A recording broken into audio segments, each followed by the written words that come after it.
Hello sir, my name is Clark Harris D. Torres from Base IT3G.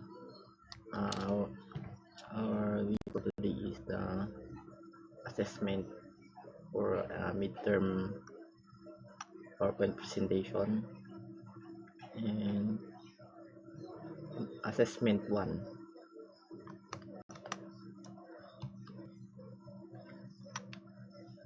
Number 1 is why is form handling and validation important in web development, particularly in terms of data integrity and security. Form handling and validation are crucial in web development because they ensure that data submitted by users meets specific criteria before processing or storing it.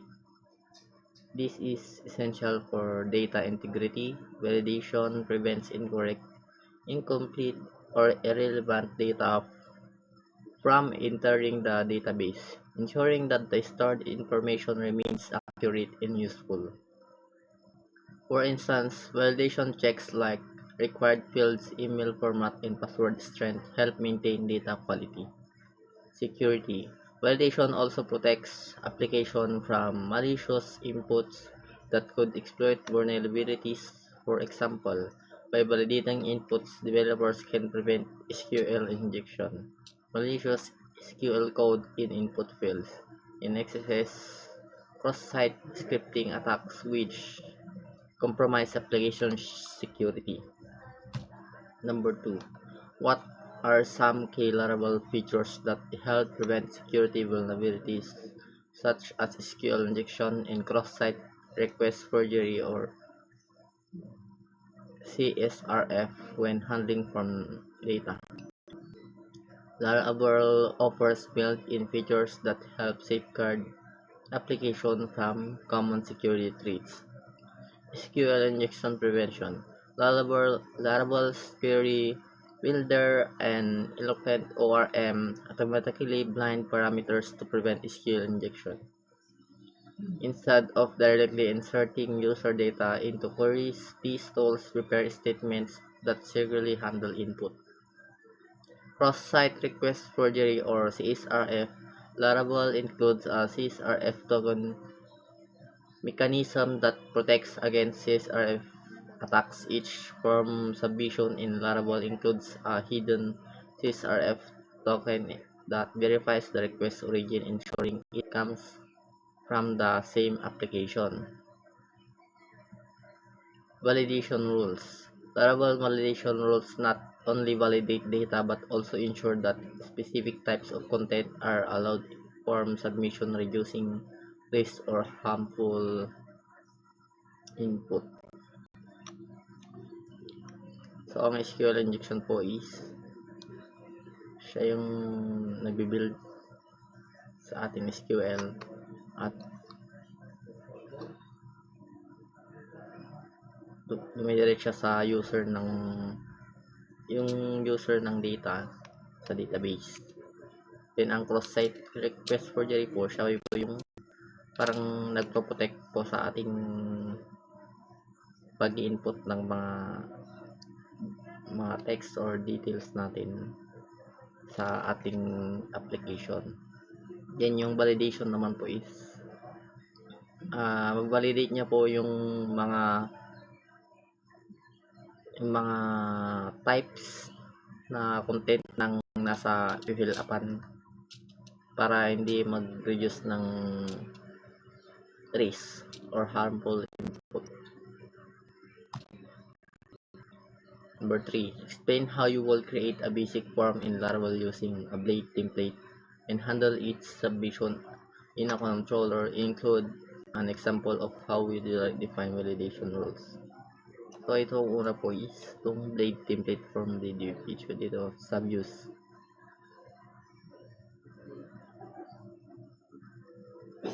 Form method push equal me. Then, ang controller din po is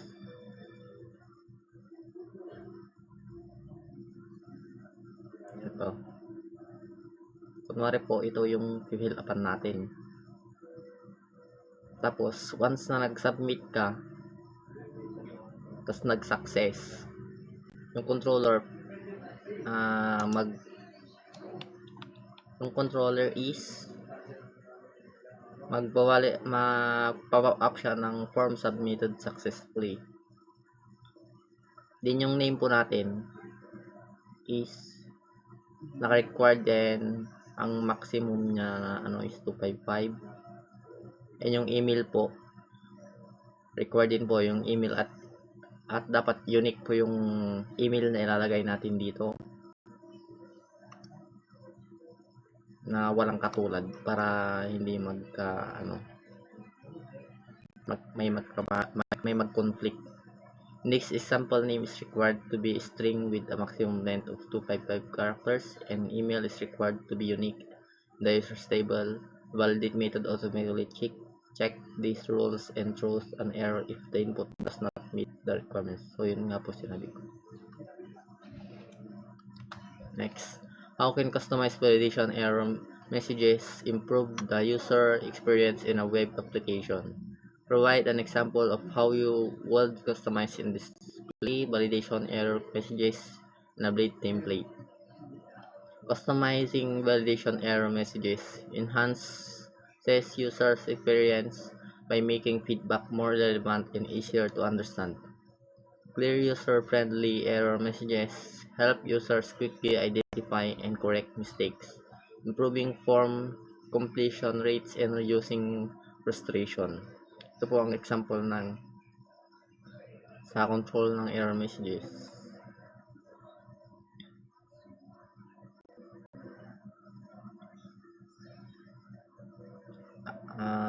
Makikita po natin dito sa name. Ito po yung mga messages ng ating once na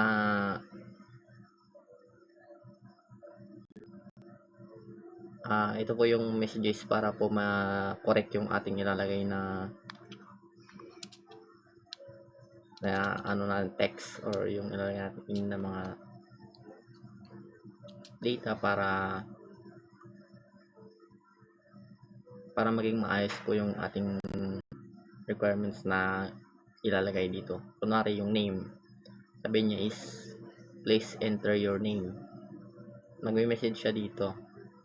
Yung email po is once na nagka-error is an email address is required.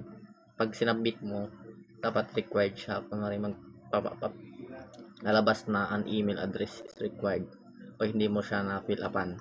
Yung email, please enter valid email address. Lagyan mo ng email at gmail.com. Then dapat yung email mo is walang katulad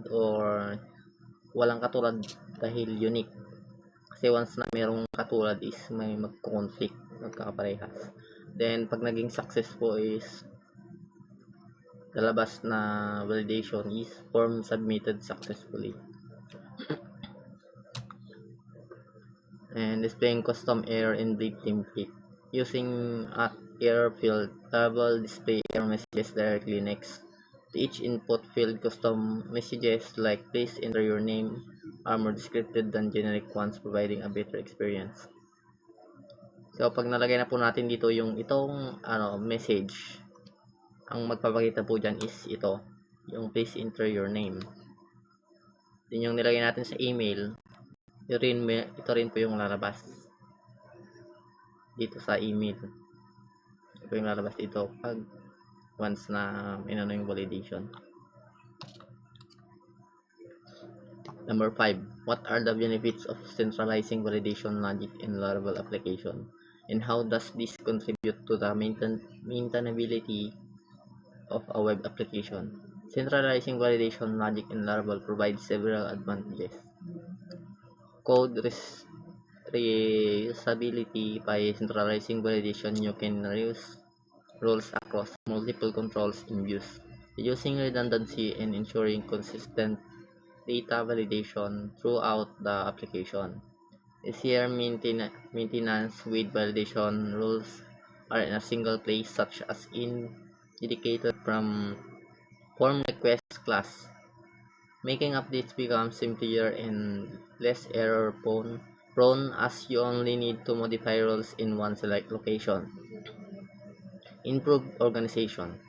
Laravel's custom form request classes allow you to encapsulate validation logic away from controllers, resulting in cleaner, more organized code. This separation of concerns improves readability and allows developers to focus on a business logic within controllers. Ito po ang benefits ng validation sa ating application para ma-maintain po natin ang ating web na application. Kunwari po yung e-commerce, ganun. Kailangan natin lagyan ng mga validation for guide na rin po para maging maayos yung ilalagay nilang or yung fill upan nilang mga kailangan doon. And assessment 2. What is the role of middleware in Laravel's authentication system, and how does it help protect routes and resources from unauthorized access? In Laravel, middleware filters HTTP requests, allowing you to inspect and modify requests before they reach the application. In the authentication context, middleware ensures the only authenticated user can access certain routes and resources. For example, Laravel includes an auth middleware which checks if a user is logged in before granting access to protected routes. If the user isn't authenticated, they are redirected to a login page or another defined route, preventing unauthorized access. Middleware is flexible, allowing custom rules based on rules permission or the condition. So, pag naglagay po tayo ng middleware sa ating code, sa routes po natin and resources is, kunwari yung user, pag once na yung user lang po, tapos ipupunta mo siya sa admin, hindi po siya magiging failed po siya, or failed po na hindi po siya makakaano sa ibang mga site. Pagpalitan mo yung kunwari HTTP home or HTTP admin dashboard or gano'n, hindi po siya pupuntain. Parang kailangan mo po siya munang mag-login, gano'n, para po makapasok ka sa isang web na yun. At kailangan po siya ng rules na and permission or other condition. How does Laravel built-in authentication system handle user registration and login, including the management of session tokens in the validation of input data? Laravel's authentication system simplifies user registration and login processes with built-in features. User registration: Laravel automatically provides methods for handling user registration, including password hashing and validation. Input data is validated to ensure it meets specific criteria, email, format, password strength before creating a new user. User login: when a user logs in, Laravel authenticates them by checking their credentials, email, and password against stored data. If valid, a session token generated and stored with it is then used to track the user's authenticated state. Session management: Laravel manages sessions securely using session tokens, which are stored in the server and referenced in cookies. This allows the system to identify returning users without re-authenticating them for each request. Number 3.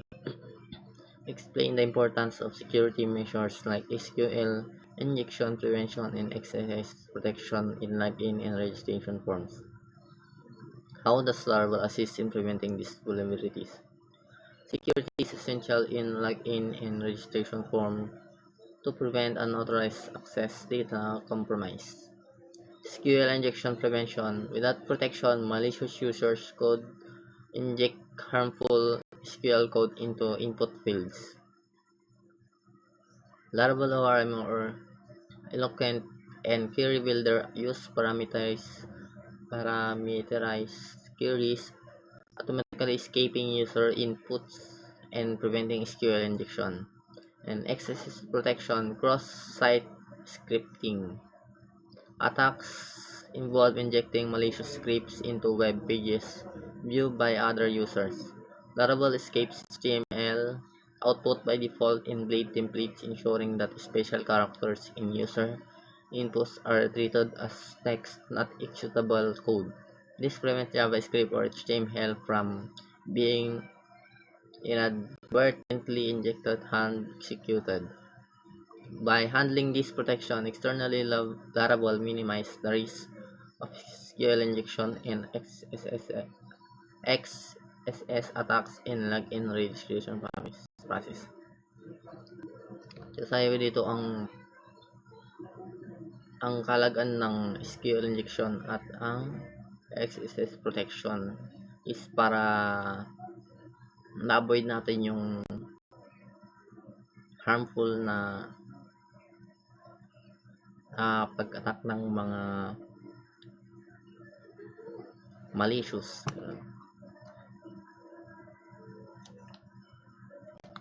And number 4. How will you create apply customs middleware in Laravel to restrict access to specific routes based on user rules such as an admin only route defined in middleware? So dito po, pag once po na yung web natin is for admin only, pag once na pinunta mo sa home yon, kunwari home ng admin, i-ano mo niya, kunwari ito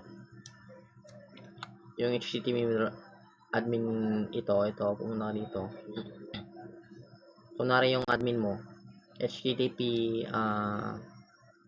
admin dashboard, kunwari ikaw ay nasa login form, magpa-pop up siya ng magva-validate siya ng you do not have admin access, kasi ang makaka-access lang doon is yung admin, at yun po ang role ng isang middleware, ang isang ng middleware. Itong pang web na ito is para sa admin lamang, kaya hindi mo siya ma-access, kundi yung admin lang maka-access, hindi yung user. Number 5. In terms of scalability, how can Laravel's authentication system be adapted to handle a growing number of users? To handle an increasing number of users, Laravel authentication system can be scaled in the following ways. Caching authentication data using caching mechanism, Redis or Minicache for session management and frequently access user data to registry database load and improve response times. Database optimization, ensure indexes are set on key fields like email in the user table for faster query performance, especially for login and lookup operation. Load balancing and distribute session. In a multi-server setup, use distributed session storage, Redis or database sessions to manage sessions across multiple servers, ensuring users remain authenticated even when directed to different servers by load balancers. Token-based authentication for APIs or mobile apps. Consider using token-based authentication, which can offload authentication from session storage and allow stated requests. This adaptation allows Laravel's authentication to still more efficiently handle increased traffic and improve performance under heavy loads. And assessment 3. Number 1. Key steps for implementing the create operation in Laravel. Step 1. Creation. Route definition. Define a route for submission. Gawa po tayo ng route. Then, ang gamitin natin is post. Tapos, gagawa po tayo ng item controller plus store. Controller method. In the controller, item control create store method to handle the form submission, validate the input, and save data to database.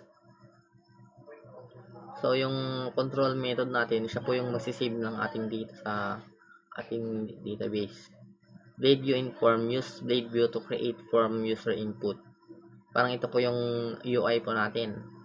para makita po natin, mag-view po natin yung ating form sa ating web. And yung CRF daw is siya yung nagpo-protect sa mga attacks ng mga malicious. Role of blade form handling. Blade views enable dynamic HTML generation, allowing the form to display error messages or pre-filled data when validation fails. Form handling Laravel uses request objects when makes it easy access, validate, and save user submitted data security. So, ang paggamit po ng display error messages is makakabilis ang ating pag-handle para gamitin ang isang application at ma-access ng mas madali. Number 2, importance data validation and sanitation in CRUD operation. Why validation and sanitation are important? Security validation prevents malicious input from reaching the database, such as SQL injection or XSS cross-site scripting attacks. Data integrity. Ensure that only properly formatted data is saved, reducing application error. Laravel approach to security. Validation. Laravel validate method checks for required fields, data types, and constraints. Custom rules can be added for more complex validation. Sanitation. Laravel escapes output in blade views using double curly bracket, preventing XSS attacks by encoding entities HTML.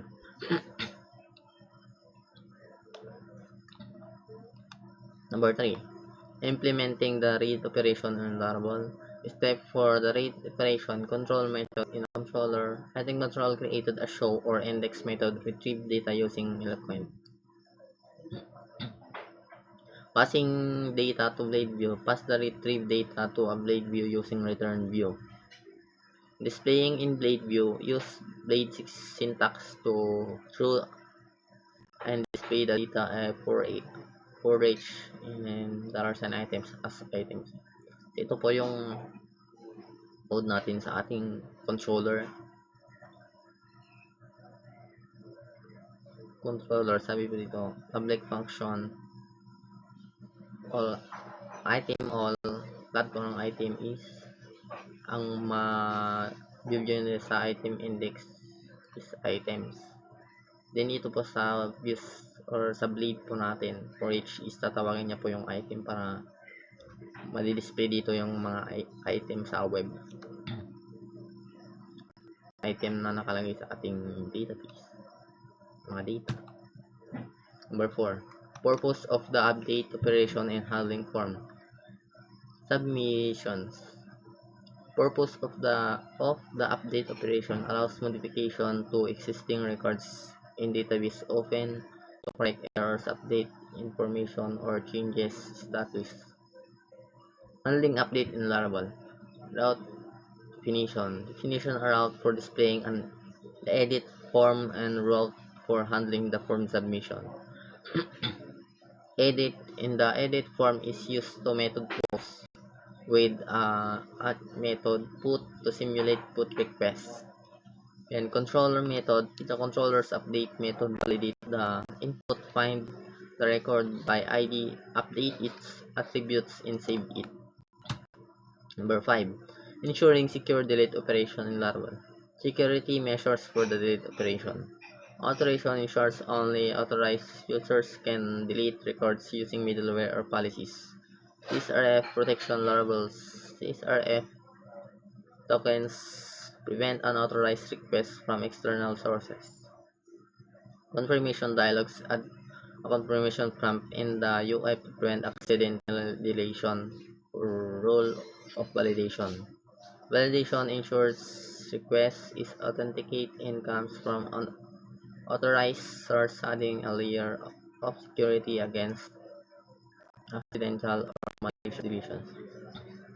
Kailangan po natin ng pag mag-delete tayo ng data is meron po dapat siyang validation na are you sure you want delete this data, parang ganun, para pag once na delete yung iba siguro is pag once na dinelete is direct na mag-delete, parang hindi niya na itatanungin kung sure ba na i-delete tong data na to para maiwasan po natin yung accidental na deletion sa ating data. And assessment 4. What is the purpose of Google reCAPTCHA and how does it enhance the security of web application when integrated with forms? Google reCAPTCHA is a tool that helps protect web application from spam and abuse, distinguish between humans, users, and bots. It enhances security by blocking bots. reCAPTCHA prevents automated bots from submitting forms, which help mitigate spam, brute force attacks, and data scraping. Protecting user data by verifying users before allowing form submission. reCAPTCHA ensure that only genuine users interact with the site, thus protecting user data and maintaining data integrity. By integrating reCAPTCHA, web application gain a robust security measure against automated attacks, while real users experience minimal interruption. Parang ito po yung nakikita natin sa Google na pag once na nag-sign in ka sa isang website is may lalabas na reCAPTCHA, tapos ayusin mo yung mga text na yon or word na para matukoy na isa kang tao na users, hindi yung AI. Number 2 is describe the process of obtaining and registering reCAPTCHA site and secret keys from Google. Why is it important to update the domain when moving from localhost to production environment? To set up reCAPTCHA, visit reCAPTCHA, go to Google reCAPTCHA admin console. Number 2, register a site. Fill in the label, site name, select and reCAPTCHA type V2 or 3, V3 and specify to domain. reCAPTCHA will use localhost for development. Retrieve keys. After registration, Google provides a set key for the front end and a secret key for a server-side validation. Updating the domain when transitioning from development localhost to production, it's crucial to update the domain in Google reCAPTCHA setting. This ensures that the keys are valid only for the specified domain, preventing unauthorized use, enhancing security by linking the keys specifically to your production environment. Kunwari po is yung magkikreate ka ng isang website, kunwari e-commerce, then kailangan mo ng domain is pag once na nag-login ka doon is mayroong ka munang malagpasan or mag-fill-upan na reCAPTCHA para tukuyin na ikaw ay yung tao yung gumagamit, hindi yung iba na AI ganun. Then meron din siyang password at yung mga data mo sa Google account mo. How will you integrate reCAPTCHA into Laravel form? Outline the steps from installing the necessary package to adding the reCAPTCHA field in the form. Install the reCAPTCHA package. Use the package like Ashkubo or no reCAPTCHA for reCAPTCHA integration. Number 2 is configure environment variables. Add the site key and secret key to the env file. Update config service which be configured the reCAPTCHA service to use the environment variables. Number 4 is add the reCAPTCHA widget in the template in the form. Use the reCAPTCHA helper to include the reCAPTCHA field. Load the reCAPTCHA script and the JavaScript necessary for reCAPTCHA. Number 4 is explain how to validate reCAPTCHA response in Laravel. What role the reCAPTCHA secret keys play in this validation process. Number 1 is validation rules in the controller. Use reCAPTCHA response field in the request validation. Number 2 is role of secret keys when the submitted Laravel via installed packages. Package sends the reCAPTCHA response token along with the secret key Google reCAPTCHA API. Google verifies the response against a secret key, authenticating the request and ensuring the reCAPTCHA was completed by a human. Without a secret key, verification will not be possible as it acts as an authentication factor to validate that requests originate from your server. Ito po yung example ng controller natin. Yung reCAPTCHA response required CAPTCHA. Then pag once po naging okay na po yung form natin na lagyan ng reCAPTCHA sa Google is form submitted successfully and move back up. Number 5. How can customizing error messages for failed reCAPTCHA attempts improve user experience? Provide an example of how you would handle reCAPTCHA errors in a Laravel controller. Customizing error messages for failed reCAPTCHA attempts helps user understand why their submission failed and guides them on how to correct it.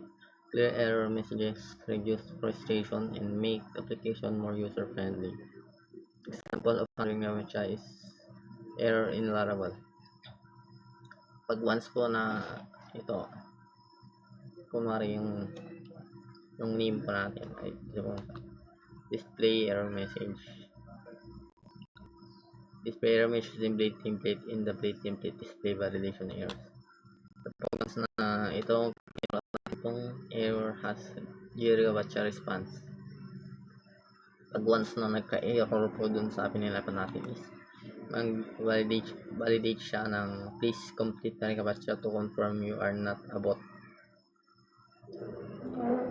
Tapos pag naman, yung isa naman is reCAPTCHA please reCAPTCHA verification failed, please try again. Yun po ang magiging kalalabasan nitong response, reCAPTCHA response. So yun lamang po, and thank you.